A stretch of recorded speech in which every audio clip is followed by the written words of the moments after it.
So before we jump in, oh my God, this is episode 52. So I just have to pause for a minute and say, I can't believe it. That's a year.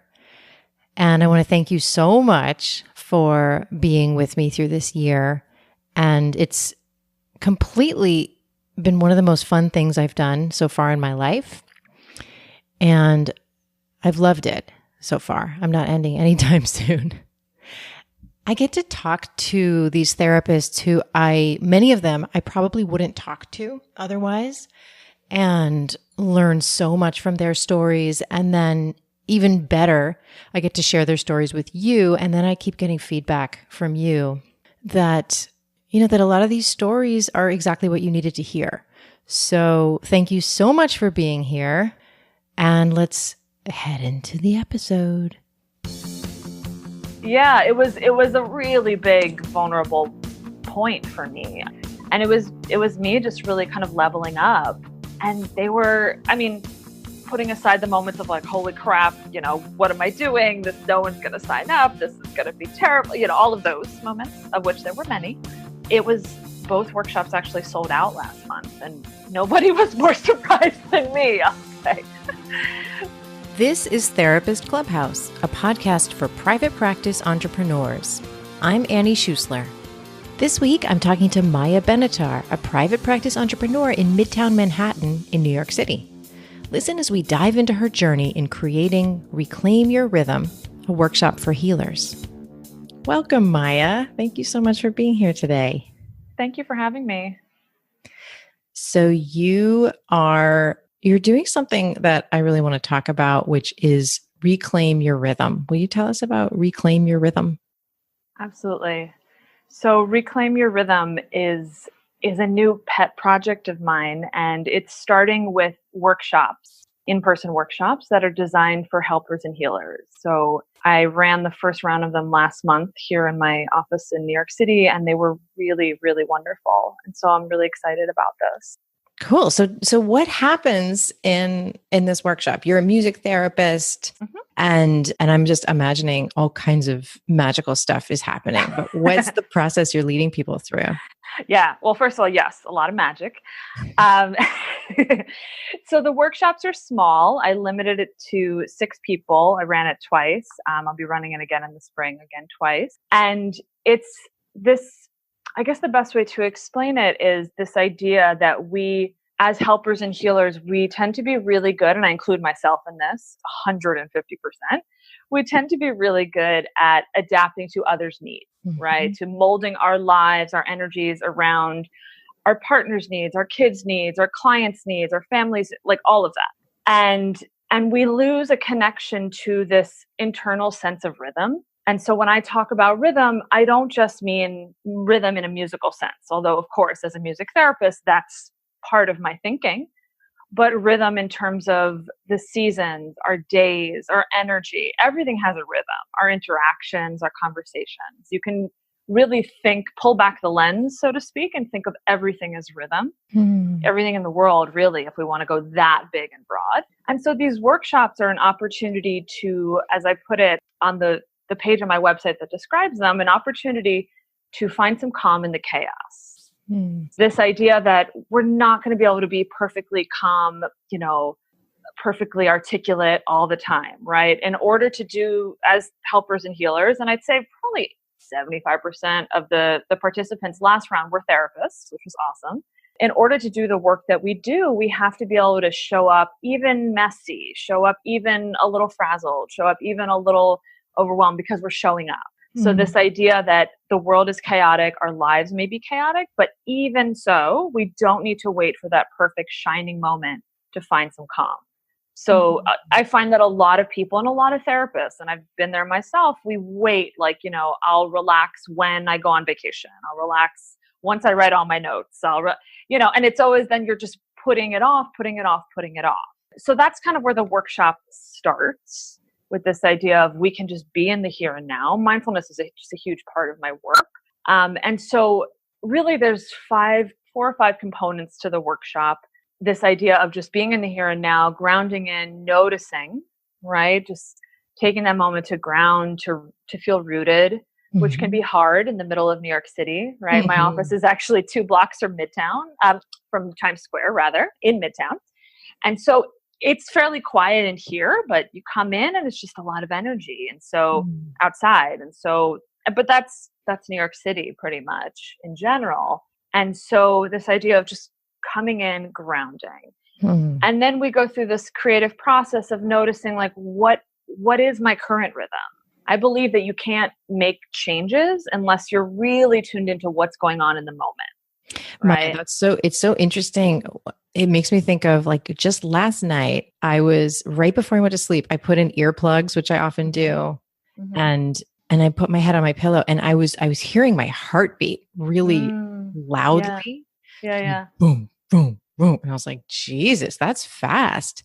But then I had a moment where I thought, okay, well, this is kind of cool that I can actually hear my heartbeat. So let's just follow this and like see what happens. And it started to, slow down and it started to get a little quieter, but it felt like a moment of actually tuning into my rhythm. Exactly.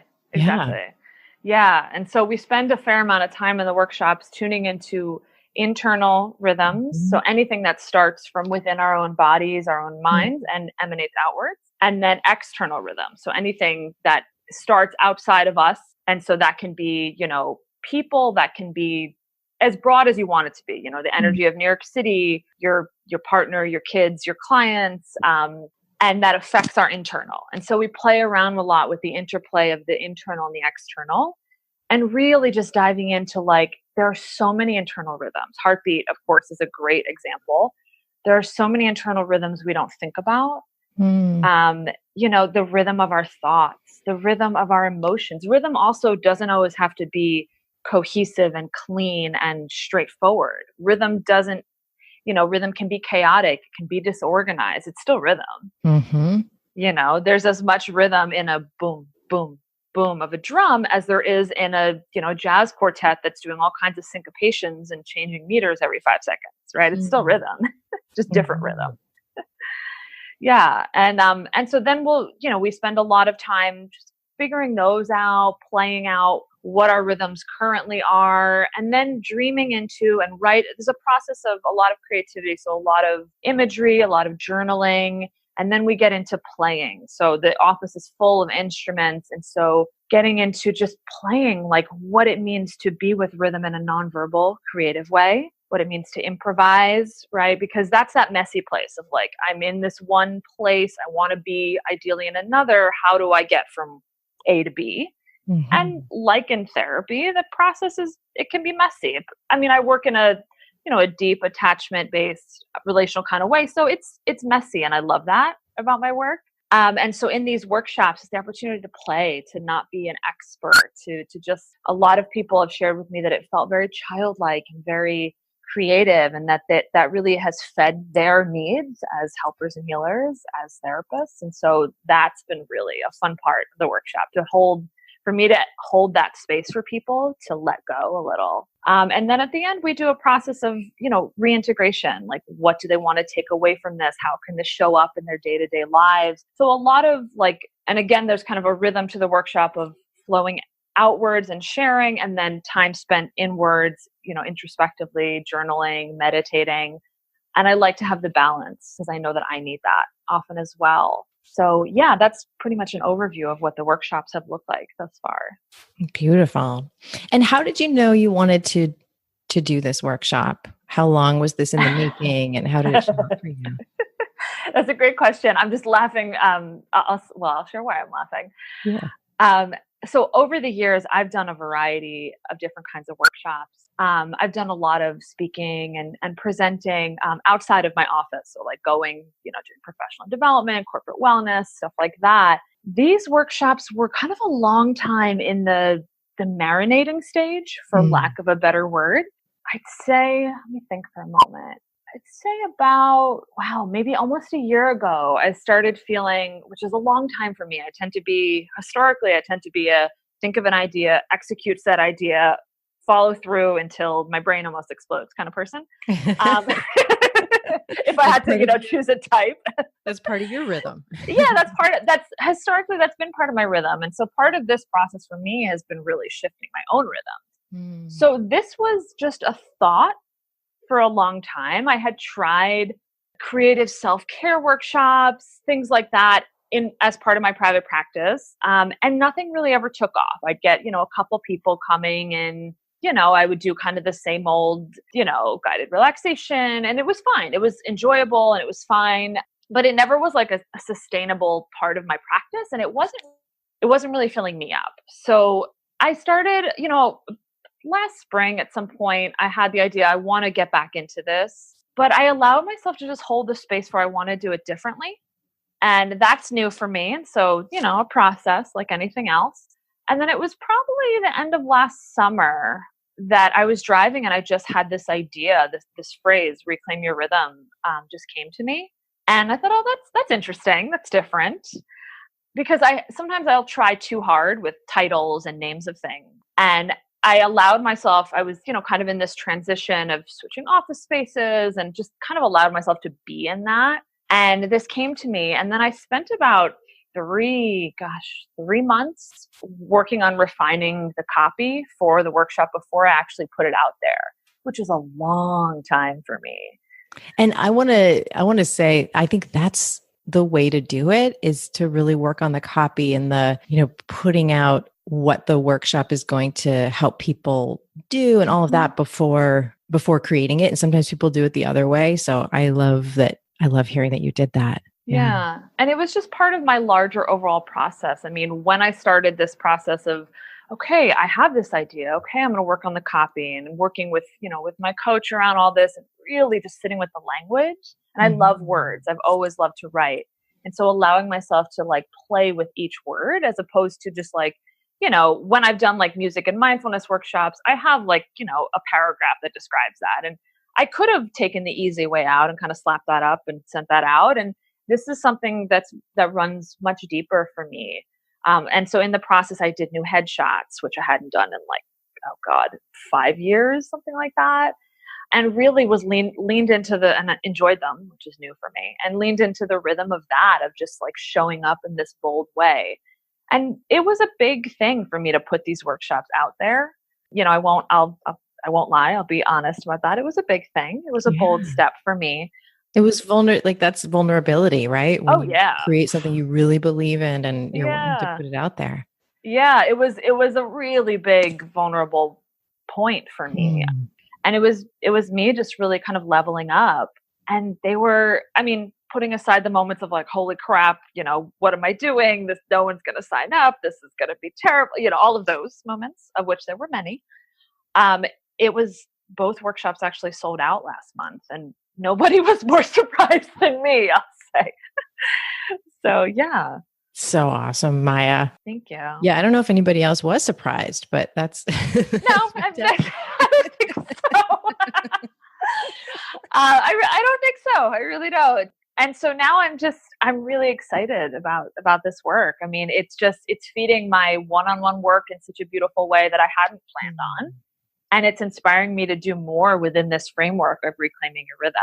So it's really exciting. And so it's kind of becoming, I know some people might not understand this word the way that I mean it, but it's kind of becoming your brand. Yeah. Which I mean that in a really empowering way, like naming yourself, naming your work is what I mean by branding. And it's fantastic. Yeah. And I'll just share that I have moments where I just chuckle because my primary instrument is voice. I was actually classically trained as a vocalist. And as a music therapist, I play piano and guitar and a variety of percussion. But I, for years, shied away from, I'm not a percussionist. Like when I started leading drumming circles early in my career, it was terrifying for me because I was used to singing my, classical Italian arias. And so this is such a huge shift. And I never could have predicted this. And I love it. Oh, fantastic. So where does this go next? Do you know, like, what are you creating around Reclaim Your Rhythm? Yeah, great question. So I'm offering the workshops again in May in the city, and I'm offering them in a slightly longer format because the February round was just not long enough. They were 2 hours each. and different people came to each one, obviously. And so I'm going to be offering 3 hours because 2 hours is just not enough to dive all the way in there. Mm-hmm. It was good. It was like a good, like kind of sampler platter, if you will. But so I'm expanding them slightly. And then beyond that, I'm holding space for not having every step thought out right now, but I'm dreaming, holding the vision of doing a retreat around this theme, holding the vision around creating an online course, creating products of some kind. Not exactly sure what those products will look like right now. Trying to, and just sitting particularly with the online course and the retreat, both of which I'm holding in vision for next year, which feels really exciting.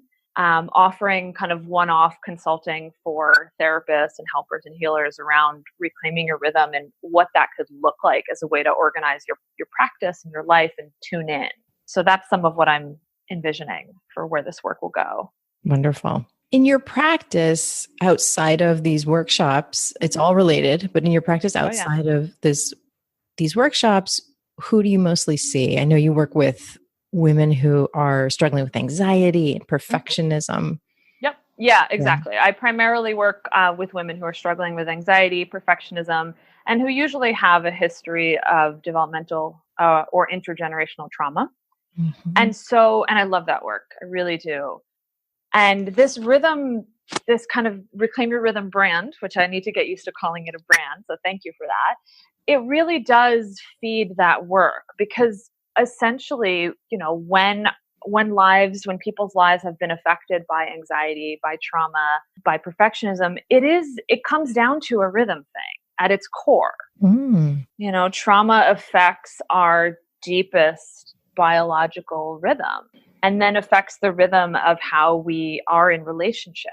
If you're feeling shut down and disconnected, then you're not able to be kind of in rhythm, in relationship with people, perhaps in the way that you'd like to be, or the rhythm feels disconnected or jagged, or there's many words to describe it. But I really believe that the core of human relationships is this rhythmic interplay, this back and forth. If we think about like early attunement between mother and baby, a lot of that is rhythm, that early attachment stuff. And so for a lot of the women I work with, there's a need there. There's a need to really reclaim the rhythms that they either once had or didn't and want for themselves, doing a little bit of that repair or a lot of that reparenting work, which can be done so beautifully through music and through creativity in such an embodied way, because this is not a purely cognitive process. It has to be in the body. It has to be felt and experienced and heard and voiced. Yeah. And so much of it is pre-verbal. Oh, yeah. Yeah. Absolutely. Absolutely. Yeah. So tuning back into yourself. Which is a scary thing for a lot of people. It's, there's a lot there. It can sound kind of, flippant, and mindfulness is a big buzzword these days, but being able to actually sit with, what do I need? What does my body need? Is a huge question for a lot of women, myself included. I've been there. I continue to be there. And to be able to sit with those gentle, vulnerable places in ourselves and not shut them down and armor them over is really hard and really important. I think you're really kind of bringing to mind a way that we can shut off is to just kind of speed up. Which doesn't look as much like shutting down, but it really can be. Like, speed up. I'm going to get more done. I'm going to see more clients. I'm going to Yeah. And I find, that's a lot of people, that's their MO, right? And so it's about, and I get that. And again, like I've always been a hard worker myself. I kind of, like I said before, my habit was always like, have an idea, get it out there, push. And so it's really scary sometimes to confront that role. If you've been in that role for a long time, of the hustler, the doer, the caretaker, all of those. I mean, some people that's just, they vibrate at that, no one can see my hands obviously, but they vibrate at that very, very high level. And so the idea about slowing down is scary. And so I'll often say we can pause without coming to a dead stop, because that's threatening as well for some people. And for a business, like I'm thinking in applying this to our businesses, like I know for me, I have some different speeds that I run at. And one is when I get really excited about an idea and it's resonating with the people who I really want to, do this idea with, then I can kind of get into this mode where I have new energy and things are happening really quickly. Sure. And I have a rhythm where things are much more slowed down, where like I'm kind of in more of a receptive mode and new ideas aren't coming. And that's a moment when I can get really worried. Like, well, am I gonna, how come I'm not moving as fast anymore? Right. So I love this idea of not pushing, but rather tuning in. Yeah. And it's so hard, right? When we're in that place where it's like, okay, I'm holding space and nothing is coming. And something that I often say to clients is when I'm asking them to tune into their breath is this ability to trust that if you exhale, your body will know to inhale. And we know that cognitively, right? Because we breathe all the time. We don't think about it. But it ripples beyond just the breath, right? It's like if I exhale, if I release that, I can know that something else is going to come. But it is really allowing space for that rhythm, for that next inhale, for that wave. I love that. And so I'm wanting people to apply this to like, if you've just left your full-time job and you're doing private practice full-time, or if you're like, whatever that scary moment is that you're in, like to really trust your rhythm and trust that you're going to know what to do. Yeah. And so often we know what to do. And again, and I talk a lot with my clients about, the difference between the cognitive knowing and the body knowing, and so we think we know what to do in our heads. And often the answer is hustle more, hustle harder. Right. And I get that. I mean, like I said, I've always been a doer. And so this new way of working is still so new for me, but I kind of really love it. You may think you know what to do, but what does your body know right now? What does your body need? Like all of these questions. And these are questions that I ask my clients.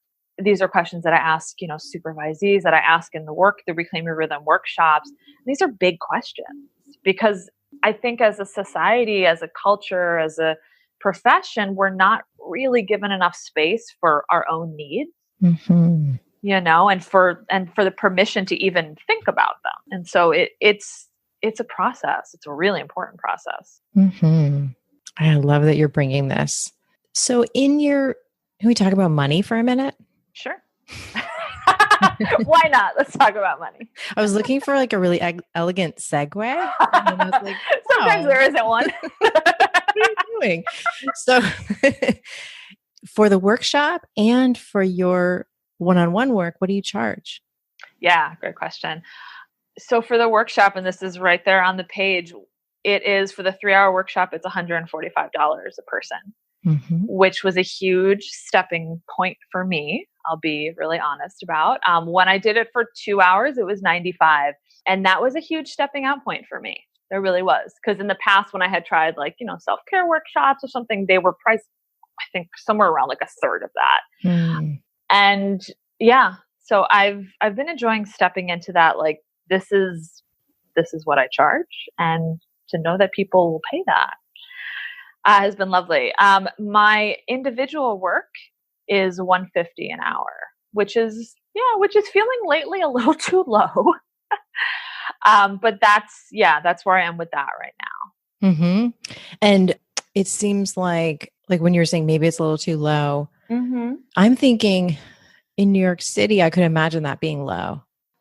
It really depends, unfortunately. Yeah. I mean, I tend to be somewhere around the middle. There's a huge range in New York City. There are therapists, none of whom I know, who charge like 300 plus in the city. I've heard of those.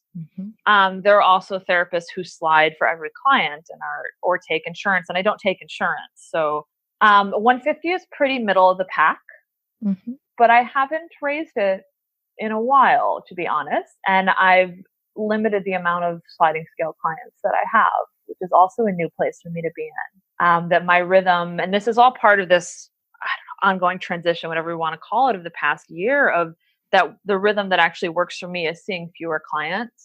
So and I'm not quite at my sweet spot yet, but getting there of like, what is actually the rhythm of my days and all of that. And it all becomes tied in with money.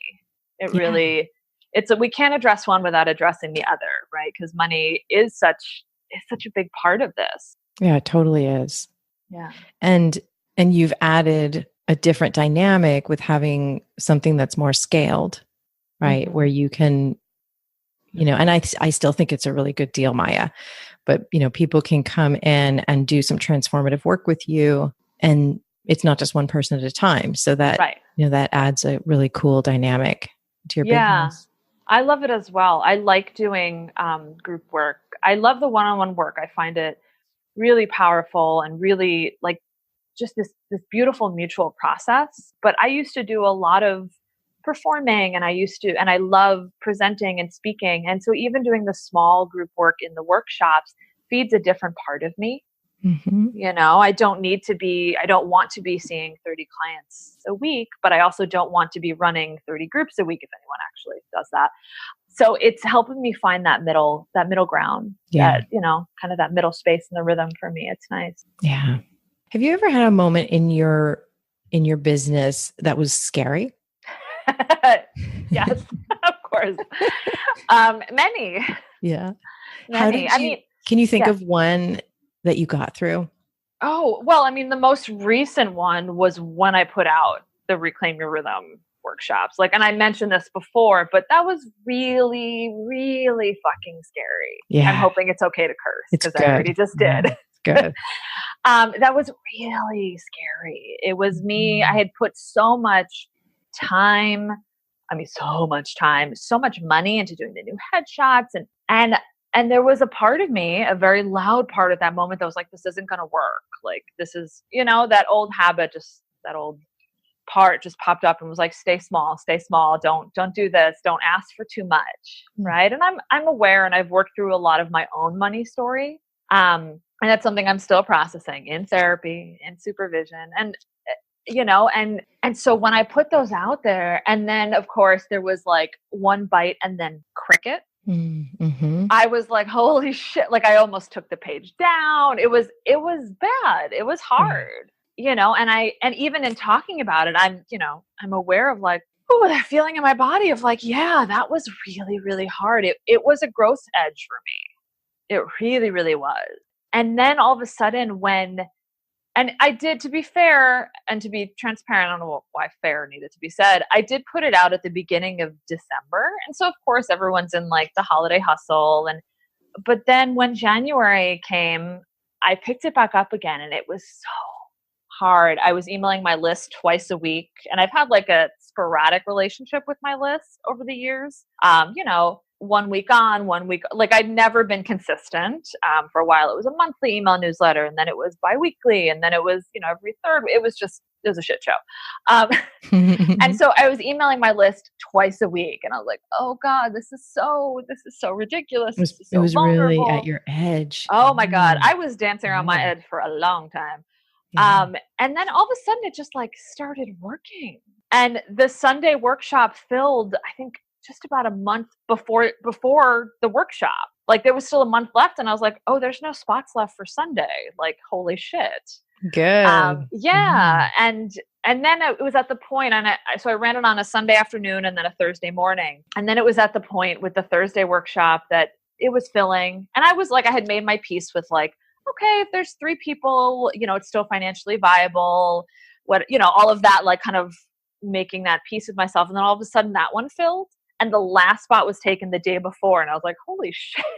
Yeah. And so I was dancing around my growth edge for a while. And it was hard. To be really transparent, it was hard. My poor husband, if he had to hear me say one more time, I don't think this is going to work. He's really patient, but he was like, it'll be okay. It'll be okay. So it was really scary. But I just kind of one foot in front of the other. I get a lot of inspiration from a lot of the people who I follow in the field, like Tiffany and Allison, and just a lot of people I follow online, an abundance of just people are just constantly just moving forward. And I was aware when I was getting pinged, when the tender spots were getting pushed on in a way that I hadn't been in the past. And I think that's, that renewed, just the past year has been a lot of personal work for me. And so had this really deepened awareness of like, oh, that's, I'm getting pinged there. That's a thing. I'm okay. Keep going, Keep going. Yeah. Yeah. And I want to say too, like, for even if, let's say you had run this workshop or a different workshop that wasn't quite as resonating and it didn't fill, I would say you still did the right thing. So for people who are listening to this and are running workshops and they're like not quite getting it yet, like that thing that's going to take off, it's still the right thing because you're getting closer. Like it's still the right thing because you're like, years ago, I didn't fill my programs right away. Like years ago, I really struggled to find the right people, the right message, and like hit that resonant place. Right. And now it's really happening. Like now really the people who want to work with me know they want to work with me and things fill up, but it's all part of the process. Like figuring it out is all part of the process. Absolutely. Yeah. I mean, every mistake choice that I've made around workshops and groups and all of that over the past 5 years had all led me to this point. And I couldn't see it at the time, right? Like at the time it was like, oh my God, like I only had 2 people. It's not like, what am I doing wrong? Blah, blah, blah, blah, right? Fall down that very familiar rabbit hole. But everything led me to here. And I think, and it's really an important thing for me to remember and also for me to share. Like I said, I really didn't think they would fill. And when it was easier than I expected, it was easy and not easy. Like in January, I had to keep showing up, right? Keep emailing my list twice, being really present on social with it, emailing like local therapist listservs. And there was that part of me that was like, I'm being a pain in the ass. But, all the marketing research about people need to have 7 exposures to something before they buy it and all of that. And I was realizing like, if this resonates with people, it'll resonate. If it doesn't, they're not my tribe. That's okay. That's right. Yeah. It's great. And even like if you've got an email list and during a sales cycle, people will tend to unsubscribe at a higher rate. And like, that's fine. That's good. Yeah. Because if this isn't for them or it's not the right time for them, it's totally fine for them to unsubscribe. Yeah. Yeah. And that even the unsubscribing was part of my process. Because years ago it was like, because my list was so small that I also personally knew everyone who was on it. And so it was like, oh my God, like, I would take it really personally. And now it's like, you know what? I unsubscribe from stuff. It's, if I stayed on every list I ever subscribed for, I would never open my email because there would be like millions of things in there, and so there's a rhythm to that. The phrase that just popped into my mind is kind of the waxing and waning, right? If someone is meant to come back, then they will, right? If like what you were saying about your programs, like if someone is meant to work with you, even if they unsubscribed from your list 3 years ago or whatever, they'll come back. It's kind of leaning into that rhythm of how our lives unfold. Yeah. And how our practices unfold. Yeah. Absolutely. And the people who we're speaking to and need to be writing those emails to and creating those offers for are the ones who need them and want them. And so, that's brilliant that you leaned into your list. Yeah. Good. So Maya, what if you were to time travel to the beginning of your business, what would you tell the Maya of that time? Oh gosh. Oh, that's a great question. I'm just sitting, I'm thinking back to the Maya of that time. So if you'll indulge me for half a second. I think, so in answering that question, I'm remembering how when I started my practice, I was trying to speak to everyone. At the time, I was working with women, but I was also working pretty much primarily with kids and teens with special needs, which is work that I love and that I feel passionate about, but that's not what I'm drawn to anymore. And I was trying to speak to everyone. And And I was also not sounding like myself. And I think if I could time travel, I would say to the Maya of about 5 years ago or so, it's okay to be you, you know? And so like how I think I might have apologized for cursing before, but I don't, I curse in session and I don't apologize for it anymore. And just me being me allows my clients to be them. And so it's not to say that every other word is a curse, but sometimes it's necessary. And I don't try to pretend, even I don't even know how I was trying to do this, but I don't try to pretend anymore that I'm older than I am. I am who I am, kind of thing. And I have a lot of experience and a lot of life experience as well. And I've kind of grown into my skin, both personally and professionally. And so I think the time traveling would be to say, like, it's okay to be who you are. It's okay to show up fully and to be bold and to just speak and write and lead the way that you organically naturally do. Mm-hmm. Yeah. And you recently did that more in your About page. Yes, I did. I definitely did. Yes. And I sat with your About page video and worksheet and really had to give myself several layers of permission to just keep digging in. And like I said before, I love words and I love writing. And my About page, I had been ignoring it for a couple of years. It was up there.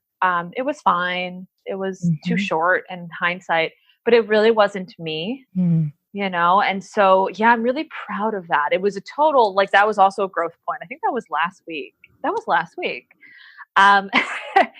And that was a total growth point for me, but it also felt strong. So while I was aware of like, oh my God, I'm pressing publish and like, there are things in here. It also, these were things that I've shared in session, I'm paraphrasing. I think it's Brene Brown sharing what's that quote? Sharing what's intimate, but not what's vulnerable. Is that the quote? That's probably it. Yeah. I think that's it. That sounds right. And I'm 99% sure that's Brene Brown, who I love. And what I shared on there are things that I'm so much more aware of and that I bring into my work, and it just feels good. It feels right. And if I had written that About page, if I had written it 2 years ago, I never would have published it. So it's all part of that unfolding. It's all part of that, reclaiming my own rhythm, stepping into who I really am as a therapist and as a person. Yeah. Thank you. Thanks, Maya. Thank you. What's the best place for therapists to find you, learn about your workshop, and throw compliments at you? I love how you ask about the compliments. The best place to find me, well, my website is a good place to find me. And so that's just my name, Maya, Maya, Benattar, BENATTAR.com. One more T than Pat Benattar, who I am sadly not related to. Aside from my website, I also hang out on Instagram a fair amount, as well as Facebook. I'm on Twitter, but I'm not spending a lot of time and energy there lately. But I'm really loving playing with Instagram and Facebook, doing lives there. So that's also a place to find me and to throw compliments at me if you're so inclined. Excellent. Excellent. Yeah. Great. Thank you so much, Maya. It's been such a pleasure to talk to you. Thank you. It was really such a pleasure. I really appreciate it. Thanks for listening to Therapist Clubhouse. Maya mentioned going through my About page process. I want your About page to really reflect you too. Go to the show notes and grab that free training for yourself. It'll take you step by step through the process of creating your unique About page. Just go to coachingwithannie.com and click on podcast and find this episode. Or go to coachingwithannie.com and click on free trainings. You'll find it there too. I'd love to see what you come up with. Okay, I'll see you next week. All right, Maya, we'll have a fantastic day. And I want to stay connected with you.